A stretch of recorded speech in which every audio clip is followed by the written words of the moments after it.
Quality risk management, or QRM, is a systematic process of identifying, assessing, and controlling risks that can impact the quality and safety of products. In the pharmaceutical and food manufacturing industries, the integration of these QRM techniques has significantly reduced potential hazardous contamination incidents and product recalls and reworks. In the automotive and manufacturing industries, using QRM methods reduce defects and improve production efficiency by identifying potential failure points early in the design phase. Overall, QRM's structured approach helps organizations prevent quality issues, comply with regulatory requirements, and maintain high standards in their manufacturing processes. This approach enhances product safety, improves operational efficiency, and reduces costs associated with quality failures.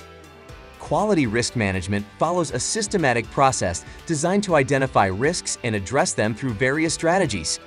Here's a guide on how to implement QRM effectively.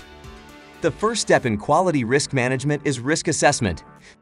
This begins with identifying potential risks in your production process through strategies such as brainstorming sessions, checklists, and process mapping. Once risks are identified, they need to be evaluated. This involves assessing how likely each risk is to occur and the potential severity of its impact. By doing this, organizations can prioritize which risks need the most attention. Next is risk control. Develop strategies to manage these risks, such as changing processes, enhancing employee training, or using higher quality materials. The goal is to reduce the likelihood of the risk or minimize its impact. Implementing control measures involves clear communication with all relevant stakeholders. Effective risk communication is key. Keep everyone within the organization informed about the risks and the measures taken to control them. This ensures a unified approach to managing quality risks. The final step is risk review. Continuously monitor risks and the effectiveness of control measures. This helps in identifying new risks and ensuring that controls remain effective. Regularly evaluate your QRM process to identify areas for improvement.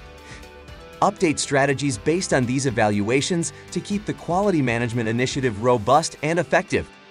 If you found this video helpful, make sure to like, share, and subscribe for more industry insights.